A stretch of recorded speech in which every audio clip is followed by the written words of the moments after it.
All right, Shalom.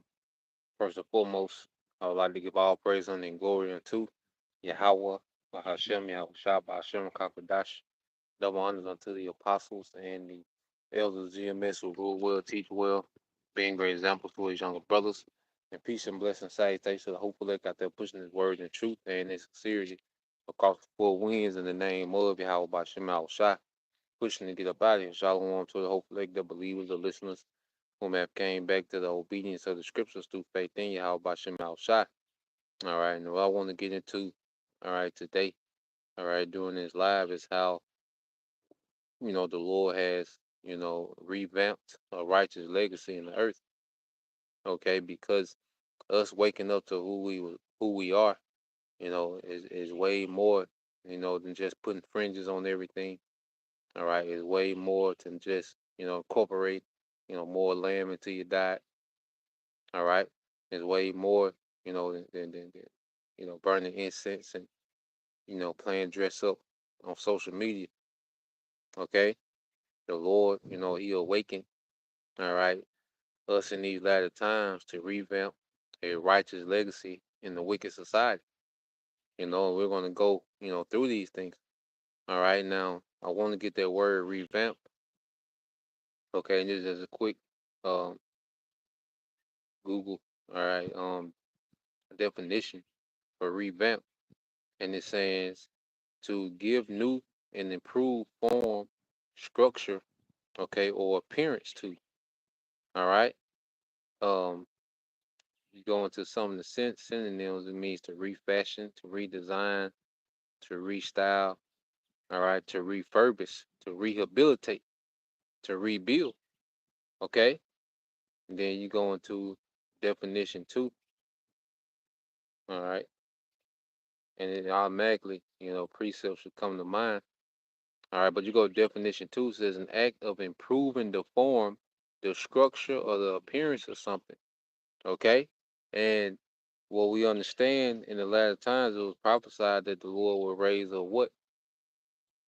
The house of David. Okay? Let's get that in Amos 9. All right? And this is a promise, a prophecy of what the Lord would do. All right? In these times, Amos 9 and 11, it says, in that day will I raise up the tabernacle of David that is fallen and close up the breaches thereof, and I will raise up the ruins and I will build it as in the days of old. Now let's read this in, all right, the NLT. Amos 9 and 11 says, in that day I will restore the house, or I will restore the fallen house of David. I will repair its damaged walls. From the ruins, I will rebuild it and restore it. All right, restore its former glory. And this is what you see happening. The Lord, all right, is restoring glory back to Israel, man. And it began with the awakening of the prophets, man.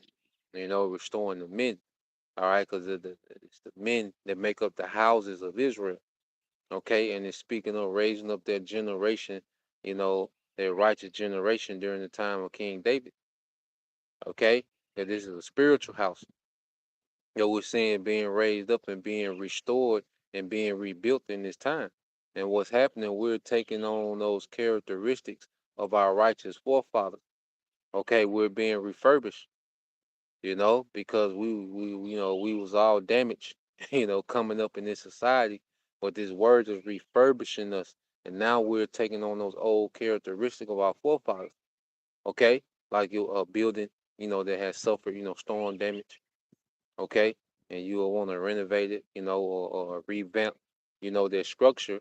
Well, during that process of revamping that structure, you will see similar characteristics of before the storm, before it was damaged, and this is what you see amongst, the true believers of the men and women, okay, of the house of David, is you're seeing, okay, those ancient characteristics being revamped in the earth, man, and that main characteristic is moving in faith, like this whole thing, with the juice when Esau was, pushing mandates and, jobs was on the line and different things on the line, where brothers and sisters that acted in faith, well, guess what? Those are the old characteristics being restored to us from our forefathers, all right, and our foremothers, man. Okay, that we have in a report, how they moved in faith. You know, they moved in faith. So now what we're doing, we revamp, a righteous legacy in a time of wickedness, man. Just like you go into the time. Let's get this in. I think it's Wisdom of Solomon. Wisdom of Solomon, the fourth chapter. All right, when he spoke about Enoch. Okay, this is Wisdom of Solomon 4 and 10. He pleased the Most High and was beloved of him, so that living among sinners he was translated. This is speaking of Enoch. And Enoch had to report that he pleased the Most High. Okay, and guess what? We have that same opportunity because you go into the book of Baruch. What does it tell us? You go to the book of Baruch, you know? It's the book of Baruch, chapter 4.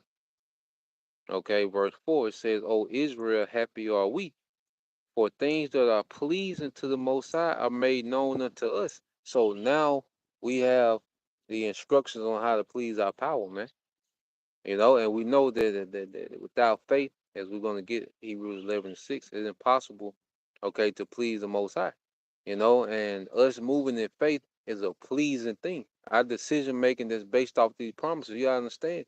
Our whole life is based on these promises, man. Our belief in these promises, man. The decisions we make, okay, how we live, what we reverence, the standard, all these things are based in faith. And that's a pleasing thing to Yahweh Shema Shai, you know, doing the work, you brothers, you sisters tuning in, adding to the live screens, man. Sisters becoming obedient, learning order. All this based off faith, and how you know it's based off faith is when you're not doing it for a show, okay? When you're in the way, you're not attaching these acts to gimmicks. You're not trying to commercialize, the law, trying to commercialize being the Israelite. Nah, man, we do these things in faith, man. We know the Lord looking. That's why, hey, the truth makes us the same on and off camera, okay? Because it's not, for a show. And those things are pleasing unto the Most High. So just as Enoch had all right, the record of being pleasing unto a Most High, we picked up that mantle, man.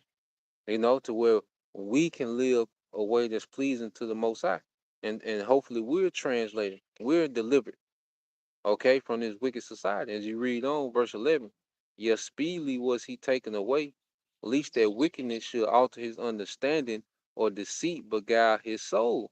For the bewitching of naughtiness doth obscure things that are honest, and the wandering of concupiscence doth undermine the simple mind.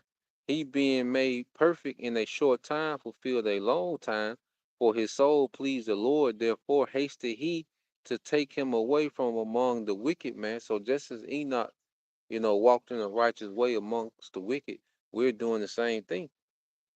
We've taken on that, we revamped their legacy in the earth, where there's a righteous remnant of Israelites in the midst of all this wickedness, man. Noah. Okay, what did the scripture say about Noah? All right, let's get the record of Noah. This is all right, which he comes from that lineage. Noah represented a continuation, okay, of obedience, because he came from that lineage through Enoch. All right, it's the book of Second Peter, okay, chapter 2.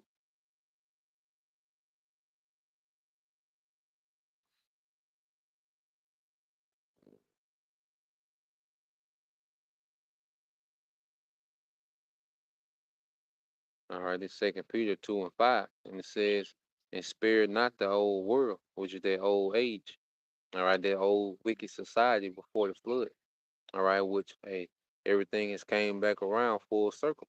We're in the position of Noah. We're in the position of Enoch.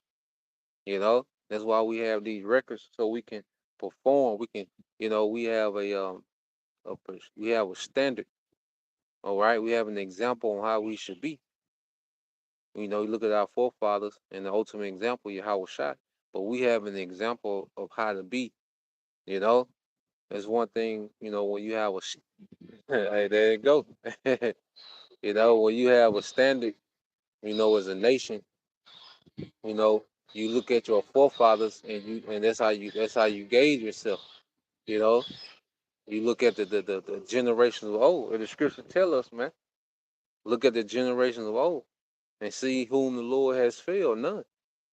Okay, so we're in the same predicaments that our forefathers was in. Okay, and we see how they perform, so we know how to perform, man. We know what's expected of us, man.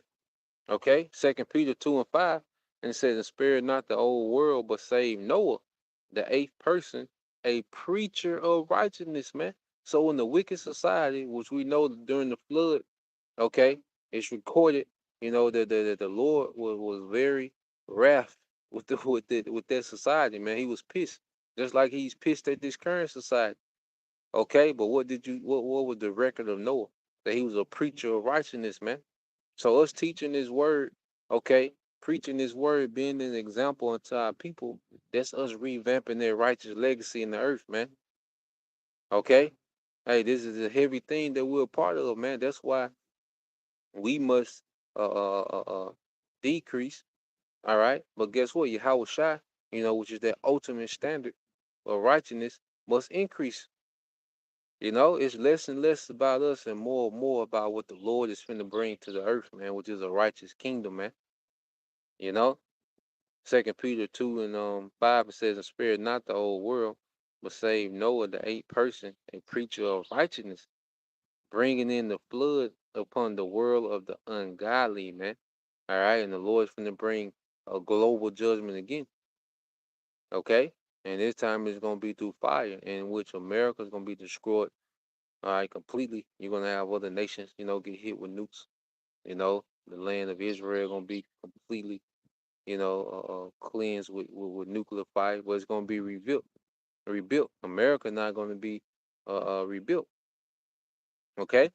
So what we're seeing, is that the Lord revamped, their righteous legacy, man. In the earth, man. We gonna have our chance to be Hananiah, Mishael and Azariah. We gonna be in them positions, man. Daniel, how he had to stand for righteousness, man. Joseph, we're gonna be, some of us gonna be in those positions, man, where we're gonna have to perform, all right, according to the way of our forefathers, man. The seven Maccabee brothers, man. Okay, like, hey, we know what to do, man. Though it's in our spirit, you know. Understand that we are our forefathers coming back, man. The Lord has just, hey, he activated us, man, with this word. And this was the rebuilding, all right, of their righteous generation, man, at the house of David, all right. And it says, verse 2, Second Peter 2:7, and it says, "And deliver just Lot, vexed with the filthy conversation of the wicked." Now let's read this in the NLT. Second Peter 2:7, "But the Most High also rescued Lot out of Sodom, because he was a righteous man who was sick of the shameful immorality of the wicked people around him," man. And we have that same testimony, man. All right, it's just too much. This society is too much in wickedness, man. Okay, and there's only a remnant that's truly crying and sighing for the abominations, man, that are done here, man. Okay, a lot of our people, the scriptures say, how they call this chaos and dysfunction and wickedness, they call it peace. This is normal to them, man. Okay? Jake doesn't mind the continuation of this wicked society, but nah, man, you have a remnant that's truly fed up, they're truly vexed, man. They're truly putting up curses, man. Okay? They're begging the Lord win. Okay? A lot of times we just look out and we're just vexed, man. Because of the things that we see in our forefathers, our righteous forefathers, because scriptures call them what? Righteous life. That's a righteous mindset to be in, man. Okay? Outside of the elect, ain't no healing for this society, man. Okay? And this is why the Lord tell us, look, don't pray for them niggas, man. Worry about those. All right, worry about yourself and those like you, man. The hell with these niggas, man. Okay, we have absolutely no time to try to heal black culture, man. It's dead. Okay, that's the congregation of the dead. Nigga culture is the congregation of the dead, man. You know, We're not here for that. And we our forefathers was instructed not to worry about them niggas, man. Okay? Let's just get some examples of that. Okay? Let's get this real quick in the book of Jeremiah, chapter 11, okay, verse 14. Jeremiah 11 and 14. Therefore, pray not for this people, neither lift up a cry or prayer for them, for I will not hear them in the time that they cry unto me for their trouble. Okay, and what's the major trouble that's coming? Jacob's trouble. So we instructed not to be concerned with these niggas, man. All right, the Lord told us who to be concerned with, man, and we're because I understand we gotta stick to the instructions, man. This ain't our thing. This ain't a Black Power movement, man. Okay, this ain't the Save the Hood movement, man. The elect gonna come from everywhere, from the hood, the projects, the backwoods, the you know professional class, working class. And see, third world countries, the elect gonna come from everywhere, man. Upper middle class. The elect gonna come from everywhere. All right. We don't judge by where you from, man. We judge by your spirit, if you believe or not. The scripture, the House Shah said, you don't believe because you're not one of mine. It ain't no rocket scientist, man. Okay, we don't have to do a isolated investigation into you know your life. We don't have to go into your biography, okay, and try to determine. Nah, if you believe this word, it ain't about where you from. Is if you believe. Okay, that's what this thing is about, man. It's way bigger than what street you stayed on, man. Okay, what side of town you live on.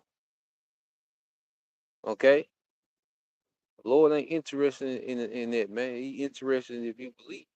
Okay, that's why he said, let's go here to second Ezra.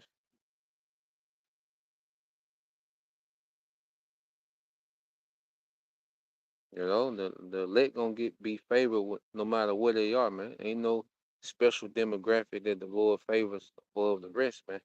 It's about those elect spirits, that are returning back through the hearing of His word. All right, this is second Ezra 8 and 51.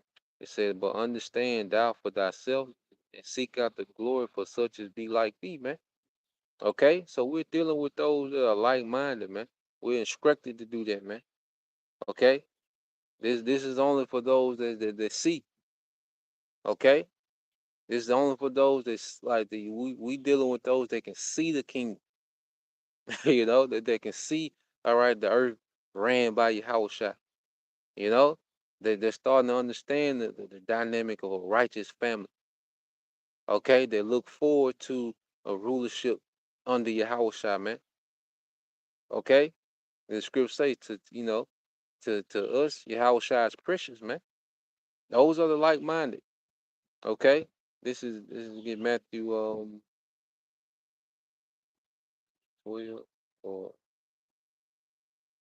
right. This is Matthew 12 and 47. Then one said unto him, Behold, thy mother and thy brethren stand without, desiring to speak with thee. But he answered and said unto him that told him, Who is my mother, and who are my brethren? And he stretched forth his hand towards his disciples and said, Behold, my mother and my brethren, for whosoever shall do the will of my Father which is in heaven, the same is my brother and sister and mother, man. So we're dealing with those that are that are about, establishing, all right, about a scene. We're dealing with those like-minded believers, okay, that desire to see, okay, a righteous kingdom in the earth, man, under Yahweh. Okay, anything outside of that, it's not important. You know, we can put our emotions into particular things and try to make things more what they are, but at the end of the day, if it's not operating, under Yahweh Shai, it's really not that important. It really don't matter at all. Okay? Yahweh Shai don't care about that shit. We'll be surprised at things that Yahweh Shai don't care about. That we can find ourselves attached to, overly, consumed with. Okay? The Yahweh Shai is an austere, ancient, Eastern king. Okay, not none of this. This Brenda's got a baby. Keep your head up. The house shot don't feel like that. Okay, he's finna remove everything out his kingdom that offends. Ain't no age limit on it. Ain't no he's not ain't no gender on it. Ain't no gender bias. With your house shot, he's gonna remove everything offend. Okay, from a fetus to 120. Okay, that's how your house shot move when he come back, man. It's all about you know, hey, who's about revamping their righteous legacy, man.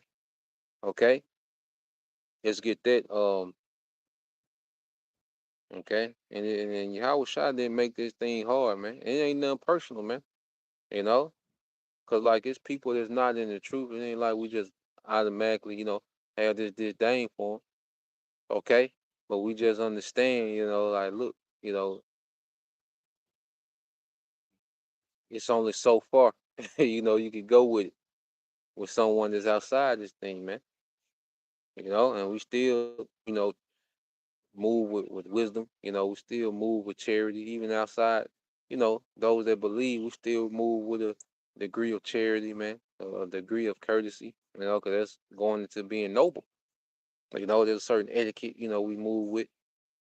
Okay, even with those that don't believe, man. All right, but our time and our resources and our energy should be geared toward the believers, man. Everybody else get the leftover, man. Okay.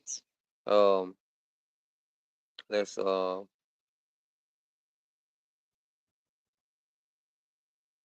is St. John 8 and 47.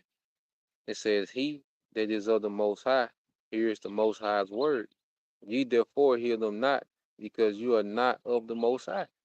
Okay, and just like the brother um Damawaki, GMS and the likeness, did lesson going into oh uh I pretty much your actions show what you desire. Your action, you know?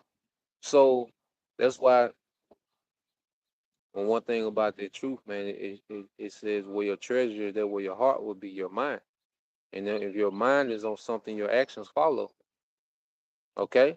So how people move, how people react to this word is an indicator. Now we can't say, okay, he a 2/3, because either it's not for him and he gonna be through, or it's just not their time.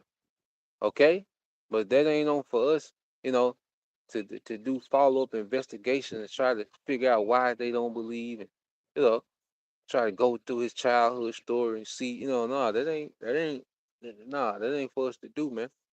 You know, if it's meant for him to wake up later or meant for them to wake up later, hey, we should just be still here doing the same thing.